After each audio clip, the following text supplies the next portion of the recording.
오늘 말씀 가운데서 본문은 사무엘서 2장에서 보았습니다만 한정적으로 본문을 읽었습니다.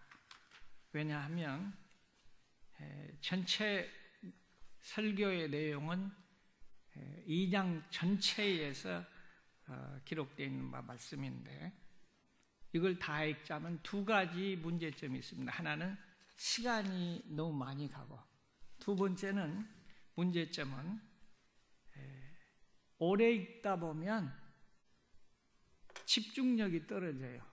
그래서 무슨 얘기가 무슨 얘기인지 잘 모릅니다. 그래서 한정적으로 읽었습니다만은 돌아가셔서 여러분들이 하나님의 말씀을 직접 받고 사람을 통한 교훈보다는 하나님의 음성을 듣는 시간이 음성을 들을 수 있기를 주님의 이름으로 소원합니다. 사람은 누구나 자신의 자녀들이 잘 되기를 원합니다. 저도 그렇고 여러분들도 그렇습니다. 그러나 우리의 원함과 달리 어떤 자녀는 잘 되기도 하지만 어떤 자녀는 잘 못 되기도 하고 마음을 상하게 하는 그런 자녀들도 있습니다. 그러나 우리가 분명히 여기서 알아야 될 사실은,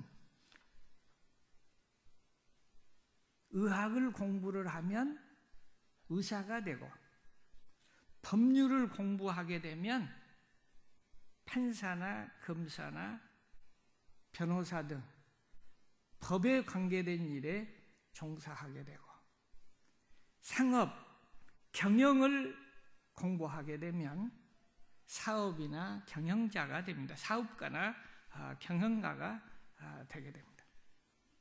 마찬가지로 세상의 지식과 세상의 교재를 가지고 배워서는 우리가 하나님이 기쁘게 하는 삶을, 하나님이 보장해 주시는 복을 받을 수가 없게 되는 줄로 믿습니다. 그래서 오늘의 말씀의 두 가지 핵심은 무엇을 어떻게 할 것인가가 중요한 것이 아니라 무엇을 교재로 택할 것인가 하는 문제가 중요하다는 것입니다. 무엇을 가르칠 것인가? 첫째, 그리스도인들은 자녀에게 성경 교육을 하는 것이 중요합니다. 의학을 배우면 법관이 될 수 있는 것이 아닙니다. 법률을 배운 사람이 머리가 좋다고 해서 의사가 될 수는 없는 것입니다. 마찬가지로 우리가 자녀가 잘되게 하기 위해서는 육신도 영혼도 하나님의 말씀인 성경을 잘 배우고 가르쳐야 될 줄로 믿습니다. 유대인들은 하나님의 말씀인 성경을 어릴 때부터 철저하게 교육을 시킨다고 합니다. 그래서 자녀 교육에 대해서는 세계인이 모든 사람들이 다 유대인들의 교육 방법을 최고의 방법이라고 생각을 합니다. 그리고 그들을 흉내냅니다. 어려서 굽은 칠매까지라고 하는 말이 있습니다. 칠매가 뭔 줄 아십니까? 치개. 젊은 사람들은 모를 수 있는데 옛날에는 치개를 통해서 운반의 수단으로 사용했습니다. 그래서 그 치개는, 이 가지는 어려서부터 그렇게 형성이 되어야 사용할 수 있다고 하는 사실입니다. 말을 하거나 듣지 못하는 식물들도 어려서 그 형태를 잘 잡아놓으면 유용하게 사용할 수가 있습니다. 그리고 가지가 연할 때는 예술적으로 필요하게 잘 만들어서 고정을 시켜놓으면 나중에도 용도대로 멋있게 편리하게 잘 쓸 수가 있게 됩니다. 그러나 사람들은 교육을 통해서 이렇게 잘 성장을 시킬 수가 있다고 하는 의미입니다. 왜냐하면 사람은 어릴 때일수록 습득력이 아주 강합니다. 그래서 품성도 인격도 7세 이전에 거의 90% 이상이 형성이 된다고 합니다. 놀랍지 않습니까? 우리가 생각할 때는 어른들이 모든 것을 많이 알고 잘 배울 수 있을 것으로 생각합니다. 그러나 여러분 한번 생각해 보십시오. 어른들은요, 이해는 가지고 아는 것은 많지만 배우는 능력이 쉽지 않습니다. 한국에서 대학을 나오고 대학원을 나온 자녀들이 미국에 오면 처음에 이 영어를 가르칩니다. 근데 1년만 지나면 그 어른들은 그렇게 가르치고 연구를 하고 노력을 해도 어렵습니다, 말이. 근데 애들은요, 어쩌면 그렇게 잘 배운지 모릅니다. 특별히 가르치 안 해도 6개월이면 그냥 말이 다 되는 거예요. 어린애들은. 그래서 안 가르쳐도 어느 나라든지 어렸을 적에 데리고 가면 그 나라 말을 금방 하게 됩니다. 그런데 어릴수록 빨리 배웁니다. 마찬가지로 우리가 모르는 것 같지만은 어릴 때일수록 이제 습득력이 있다고 하는 사실입니다. 그래서 이 사실을 알기 때문에 이 교육을 시킨 것이 아니라 하나님의 말씀이기 때문에 유대인들은 어렸을 적부터 이 성경을 가르쳤습니다. 신명기 6장 6절 이하에 보면 내가 이 말씀을 듣고 이 말씀을 마음에 새기고 자녀에게 부지런히 가르치되 집에 있을 때든지 길을 갈 때든지 누워 있을 때든지 잠을 잘 때든지 열심히 이 말씀을 강론할 것이며 너는 내 자녀에게 내 손목에 매여 기호를 삼으며 미간에 붙여 그리고 문설주와 바깥문에도 기록하여서 가르칠지니라 이렇게 말씀하십니다. 기록에 의하면 노벨 상은 세계에서 인구적으로 보면 0.2%에 해당되는 유대인들이 세계 어느 나라에서도 상상할 수 없을 만큼 22%의 그 노벨상을 받는다고 합니다. 그러면 유대인들이 이렇게 대단한 유명한 사람들이 많이 있습니다. 미국에서도 경제계나 그 다음에 교육계나 정치나 모든 면에서 유대인들이 대단합니다. 그러면 유대인들은 머리가 굉장히 좋아서 그럴 것이다 이렇게 생각할 수 있습니다. 그런데 머리는 한국 사람이 세계에서 제일 좋습니다. 여러분들 인터넷 들어가 보면 세계 국민들의 평균 IQ가 나와 있습니다. 한국 사람이 제일 높습니다. 거기는 홍콩이라고 나와 있습니다. 그러나 홍콩은 도시국가예요. 조그맣고 거의 다 거기 살기 때문에 사실은 184 국가로 인정된 나라. 그래서 홍콩은 중국에 소속되어 있는 것 같지만 사실은 올림픽도 따로 합니다. 그래서 국가로 인정을 하는 거예요. 그래서 홍콩이 1위고 2위가 한국입니다. 사실상 한국이 1위인 거죠. 그 다음에 그 다음에는 어디가 높냐 그러면 북한과 일본이 지능지수가 높습니다. 그러면 이스라엘 사람들은 얼마나 될까요? 거기 기록에 의하면 45위입니다. 45위. 그러니까 머리가 그렇게 대단한 건 아닙니다. 그러니까 성공은 분명히 알아야 될 것은 공부를 많이 하거나 공부를 잘해서 성공한 게 아니라는 사실. 만약에 머리로 얘기할 것 같으면 한국 사람이 세계적인 인물이 많이 나와야 돼요. 그런데 이상하게도 한국 사람이 학교에서 공부할 때는 어느 나라 가든 미국에서 여러 나라 사람들이 와서 공부하지만 한국 사람들이 톱을 이룹니다. 그만큼 잘합니다. 그런데도 학교를 졸업하고 사회에 진출하면서부터는 한국 사람들은 평범 이상으로 특출나지 못합니다. 그런데 이 유대인들은 갈수록 두각을 나타냅니다. 그래서 세계의 대단한 사람들이 이 유대인들입니다. 왜 그러냐? 하나님의 말씀을 성경으로 교육하기 때문에 하나님이 보장해 주시고 복 주시는 줄로 믿습니다. 만약에 머리 좋은 것으로 이야기한다고 한다면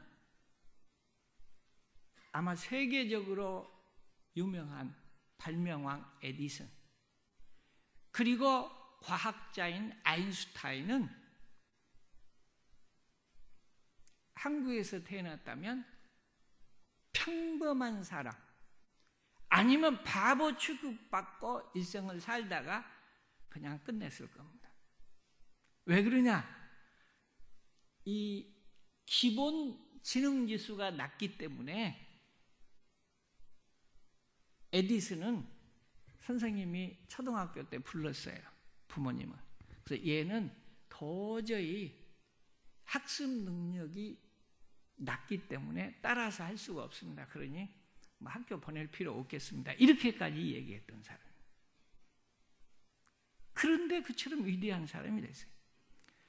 우리는 대부분 한국에서 보면 이 아인슈타인이 IQ가 160 이상이라고 생각을 합니다.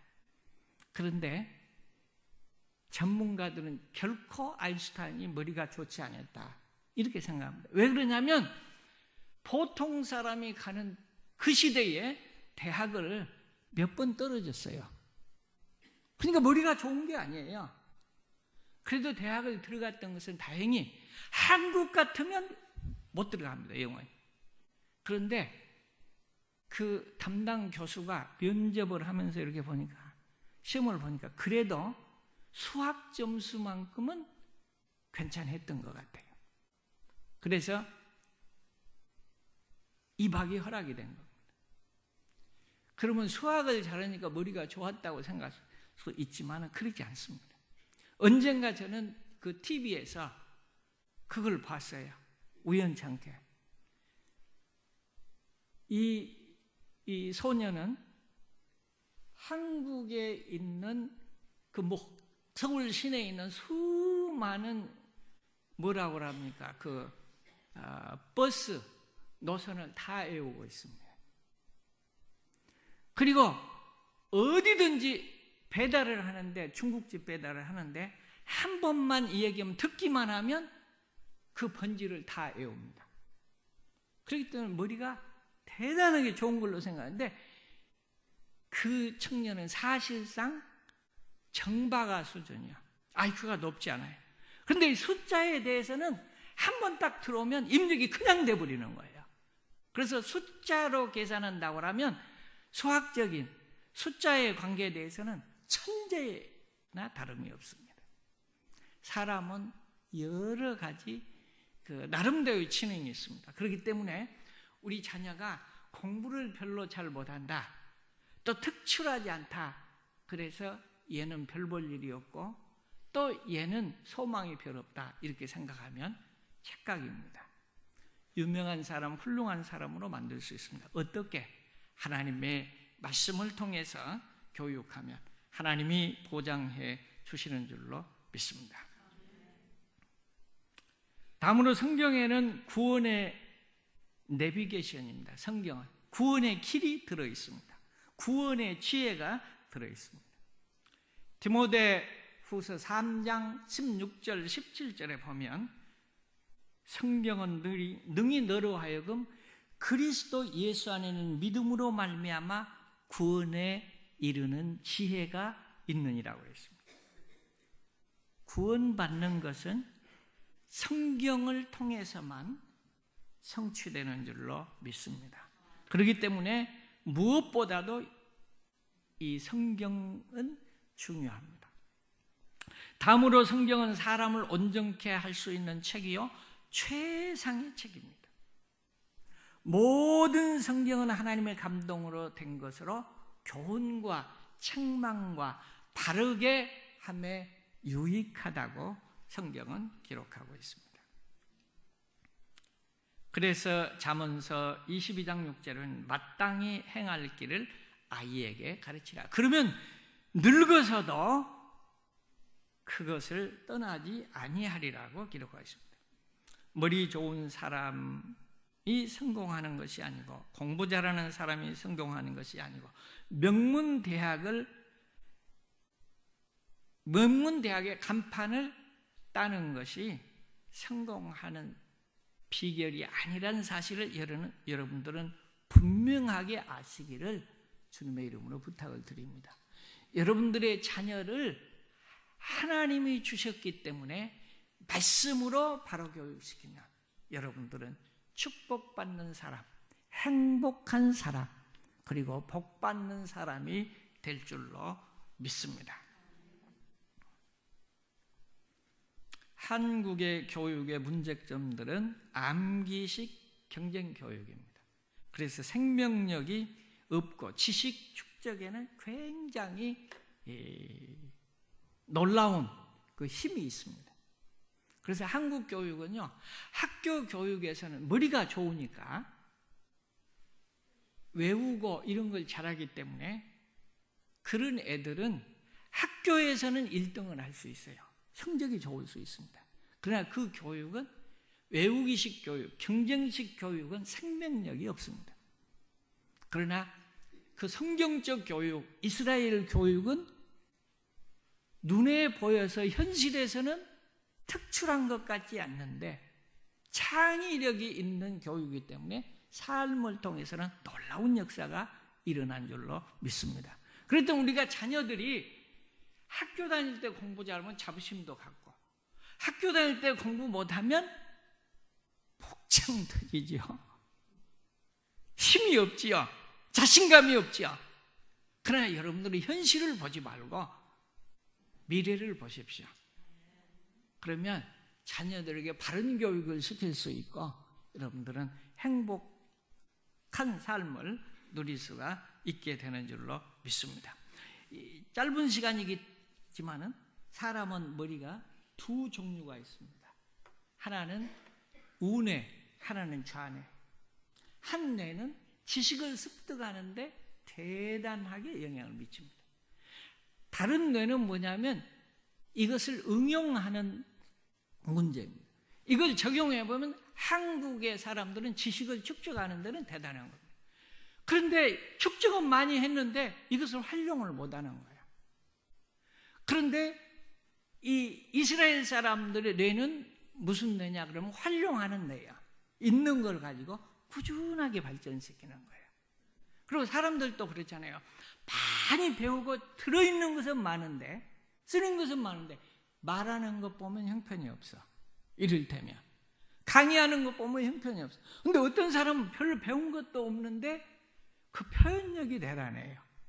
또 응용이 대단해요. 그건 뭐냐? 우뇌의 작용과 좌뇌의 작용이 다르기 때문에 그렇습니다. 하나님은 우리의 인생을 창조하실 때 하나님의 목적대로 창조하셨습니다. 그래서 하나도 섣부르게 만드시지 않습니다. 우리는 기계로 하나님이 만드시지 않으셨어요. 하나님이 주신 자녀들을 하나님의 말씀으로 잘 양육할 때 하나님의 보장을 받게 되는 줄로 믿습니다. 성경은 자녀를 바르게 교육하고 훈계하는 방법을 가르치고 있습니다. 자는 사랑으로 교육을 하고 양육을 해야 됩니다. 에베소 6장 4절에 보면 아비들아 너희 자녀를 노엽게 하지 말고 오직 주의 교양과 훈계로 양육하라고 했습니다. 여기에서 노엽게 하지 말라고 하는 말은 화나게 하지 말라, 분내게 하지 말라 하는 말이에요.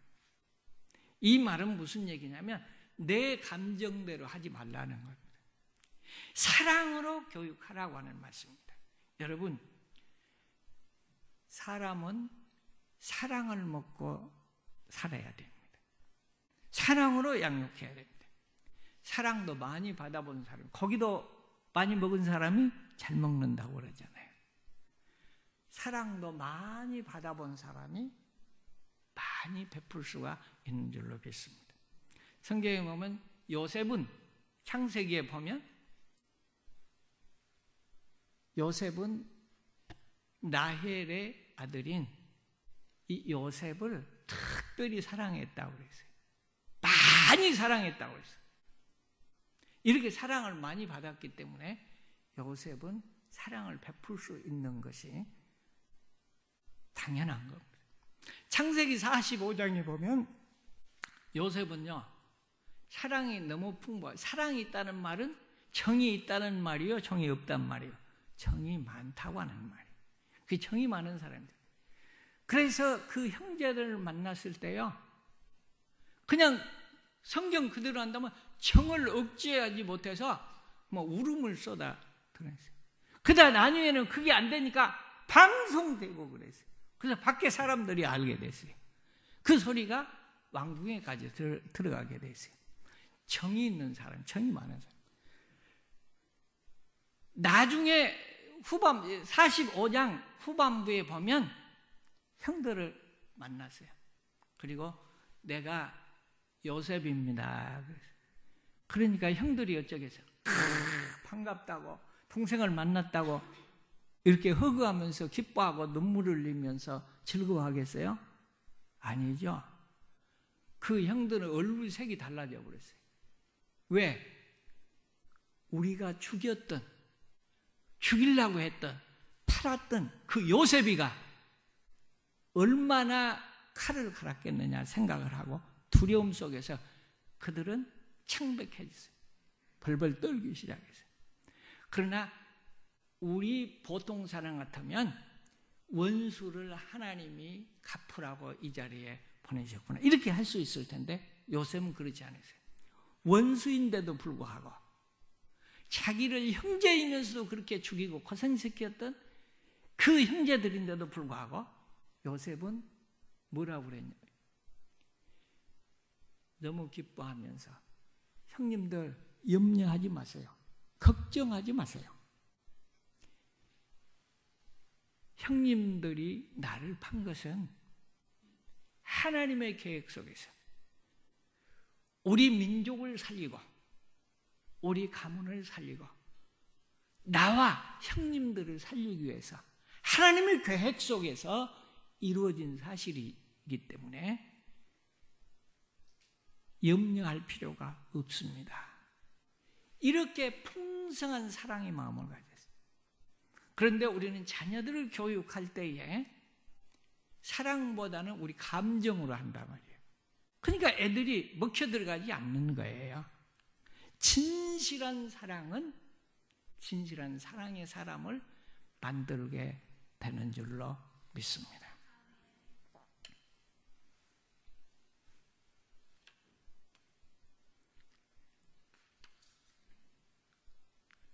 사랑, 이 사랑은 놀라운 능력을 동반하게 되는데 이 사랑은 정직을 동반하게 됩니다. 정직은 희생을 동반하게 됩니다. 어느 마을에 어린 두 형제가 한 동네에 살았는데 친구와 같이 길을 가다가 그만 실족해서 이 친구가 죽게 되었습니다. 그래서 불가불 이 두 형제들은 살인의 혐의를 받고 관가에 불려갔습니다. 근데 놀라운 것은 내가 안 죽이고 형이 죽였다. 형이 안 죽이고 내가 죽였다. 그렇게 대답을 하는 거예요. 서로 다. 내가 아니고 형이라고, 형이 아니고 동생이라고 이렇게 해야 되는데 둘 다 내가 죽였다. 이렇게 얘기하는. 그래서 그 법관이 불러가지고 그 부모를 불러가지고 묻습니다. 어머니의 생각에는 기질적으로 누가 이 살인을 했을 것 같습니까? 그랬더니 주저없이 어머니가 대답합니다. 네, 제 생각에는 얘들이 죽인다고 내가 믿어지지는 않지만, 그러나 만약에 이 두 애 중에서 죽였다면 큰 애가 아니고 작은 애가 죽였을 것입니다. 이렇게 대답했습니다. 그랬더니 그 법관이 묻습니다. 그럼 그에 대한 이유가 무엇입니까? 라고 했더니 눈물을 흘리며 대답합니다. 어머니가 사실은 큰애는 내가 직접 낳은 것이 아니고 나는 후실로 이 가정에 들어왔고 전실의 자식입니다. 그리고 둘째는 내가 낳은 자식입니다. 만약에 이 큰 아들이 죽는다고 하면, 사형을 받는다고 한다면, 그는 장남으로서, 그리고 그 어머니의 핏줄이 끊어지는 그런 결과를 초래하지만, 둘째는 나는 아직 다시금 자식을 생산할 수 있는 힘이 있습니다. 그렇기 때문에 둘째가 희생이 되는 것이 바람직하겠습니다. 그렇기 때문에 저는 둘째라고 얘기합니다. 그 말을 들은 법관이 감동을 하는 거예요. 이렇게 사랑이 있는 가정에서, 이렇게 정직한 가정에서 살인을 할 수 있는 자녀가 있을 수는 없다. 그래서 담대하게 무죄를 선언했다고 하는 얘기가 있습니다. 이처럼 사랑은 위대한 것입니다. 내가 다른 사람을 위해서 살고 내가 복음을 위해서 살게 될 때는 사람들도 인정을 해주지만 하나님이 인정해 주시는 줄로 믿습니다.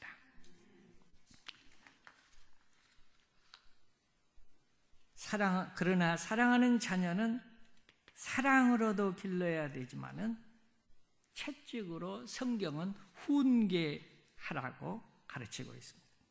그래서 잠언서 23장 13절 14절에 보면 아이를 훈계하지 아니치 말라. 채찍으로 그를 때릴지라도 죽지 아니한다. 이 말을 다른 표현으로 한다면 때린다고 죽지는 않으니까 자식을 사랑하는 자실수록 채찍질 하라고 하는 말씀입니다. 히브리서 12장 6절 8절에도 보면 주께서 그 사랑하는 자를 징계하시느니라고 했습니다. 아들마다 채찍질 하시고 만약에 징계가 없으면 그건 자기 아들이 아니고 사생아라고 이렇게 기록하고 있습니다. 하나님께서도 잘못할 때는 공의의 하나님이시기 때문에 징벌을 내리십니다. 자녀를 사랑하는 자들을 양육할 때 채찍으로 양육하라. 근데 요즘 교육은 자녀를 채찍을 못되게 합니다. 만약에 채찍을 하게 되면 부모도 제례 가게 됩니다. 끌려가게 됩니다. 한국도 요즘 자녀들에게 매를 대지 못합니다. 되지 않습니다. 여러분, 이 하나만 봐도 알 수가 있어요. 옛날에는요, 매를 부모만 때린 게 아니에요. 학교 가도 훈장이 매를 때려. 그래서 매 때렸다고 항의하지 않습니다. 그런 시대에 살았던 자녀들은 모두가 다요, 불효자가 없어요. 제가 늘 얘기하지만 우리 성장할 때 불효자라고 하는 것은 노름기가 있어 노름을 했거나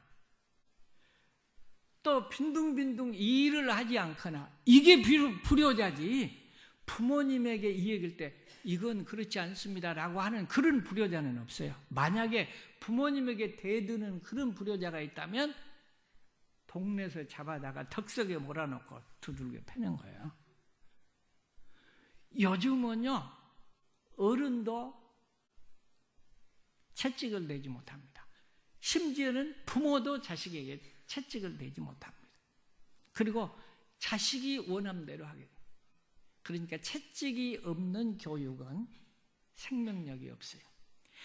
자식이 필요한 대로 요구한 대로 따라가니까 결국은 나중에 자식을 채찍으로 교육하지 못하니까 나중에 성장해서는 부모가 자식에게 매를 맞는 거예요.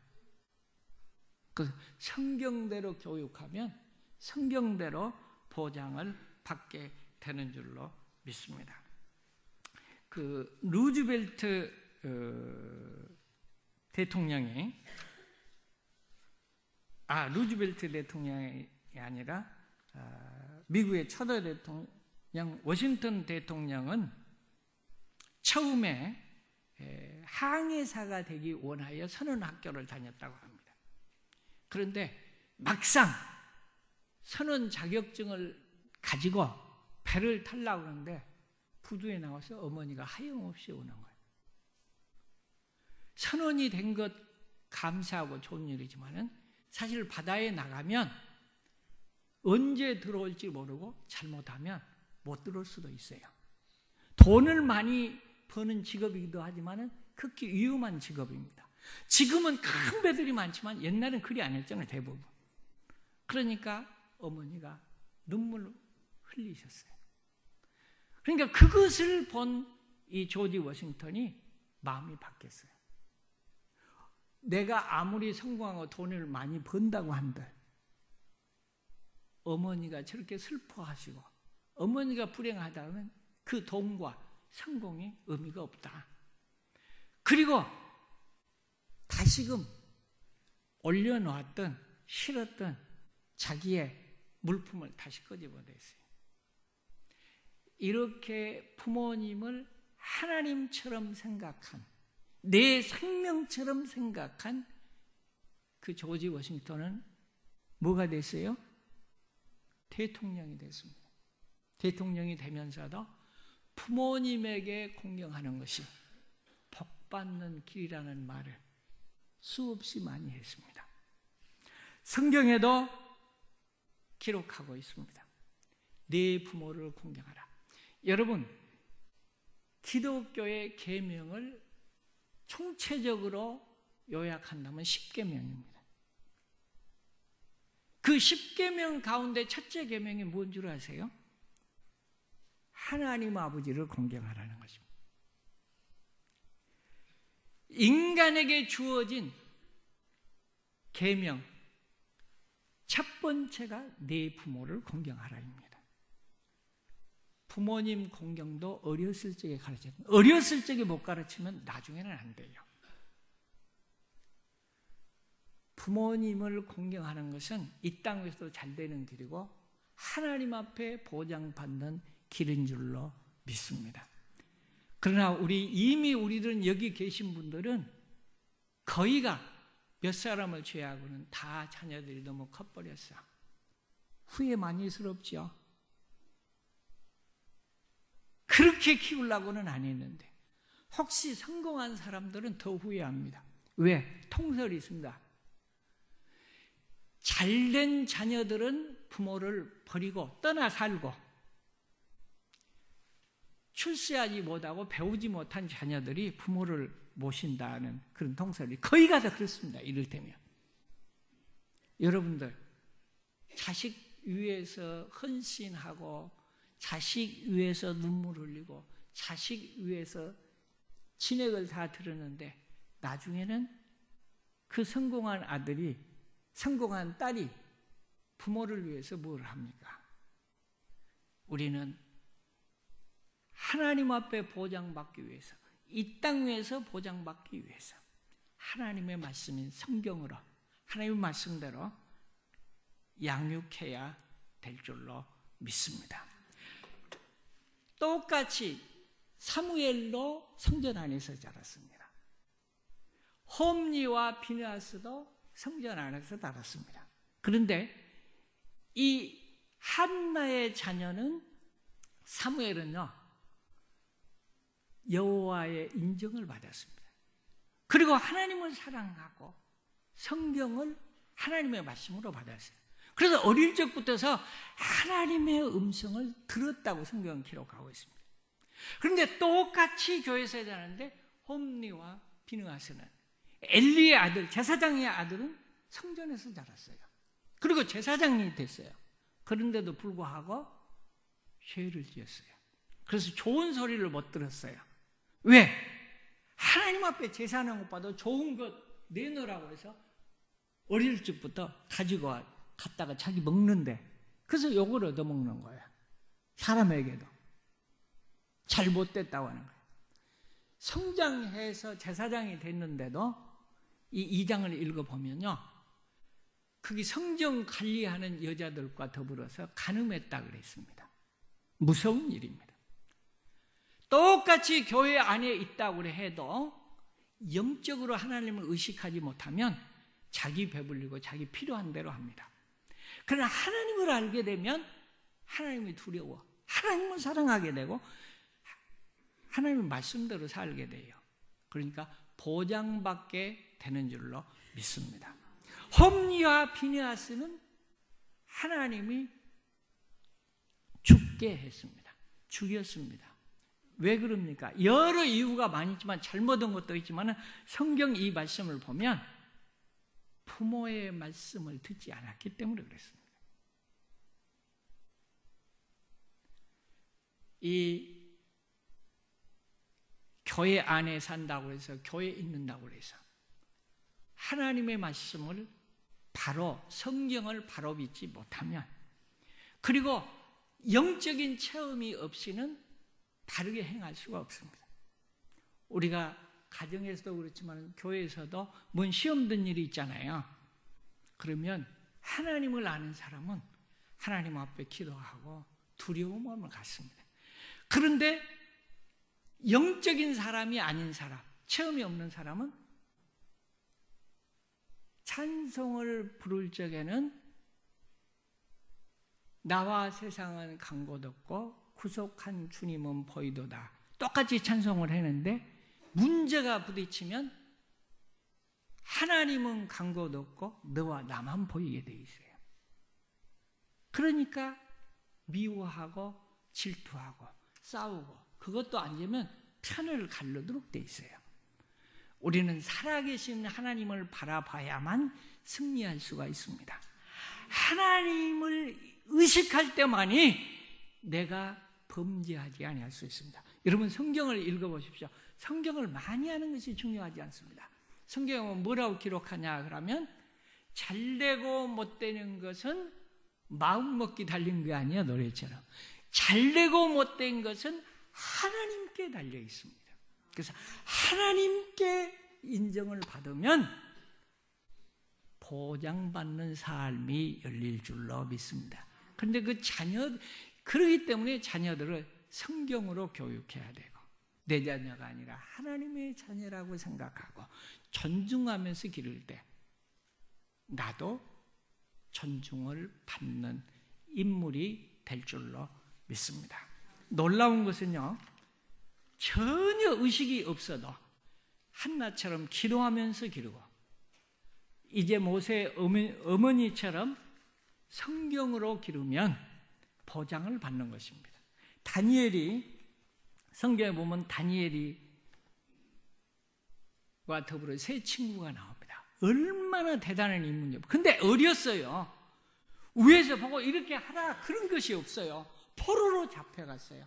그런데 하나님을 섬기기를요 생명보다 더합니다. 네가 만약에 이 금신상에 절하지 않으면 죽는다 그래. 그런데 그 성경의 6장에 보면 죽을 줄 알면서도 하루에 3번씩 예루살렘을 향하여, 그 하나님을 향하여 창문을 열고 기도했다 기록하고 있습니다. 시켜서 되는 일입니까? 아니요. 어려도 알게 됩니다. 의식이 없어도 알게 됩니다. 그러면 우리는 자녀들을 위해서 한나처럼 기도해야 됩니다. 자녀들을 위해서 성경으로 양육해야 됩니다.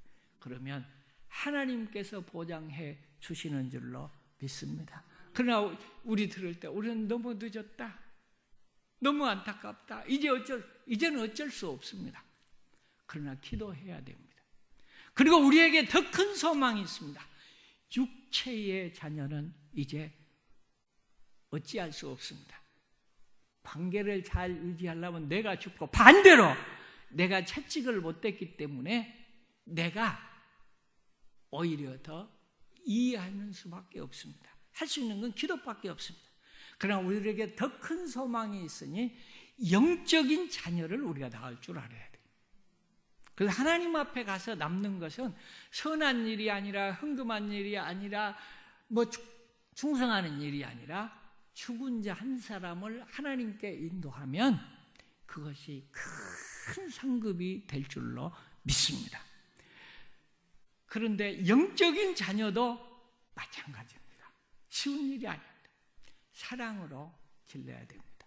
성경으로 길러야 됩니다. 그리고 하나님 앞에 설 때에 칭찬받는 날. 그러나 영적인 자녀는 지금도 늦지 않았어요. 그렇기 때문에 우리가 육체의 자녀들을 교육할 기회를 넘겼지만 영적인 자녀들을 여러분들이 많이 낳아서 이 땅에서도 보람을 느끼고 하나님 앞에서도 칭찬받고 상급받는 나와 여러분이 될 수 있기를 주님의 이름으로 축원합니다.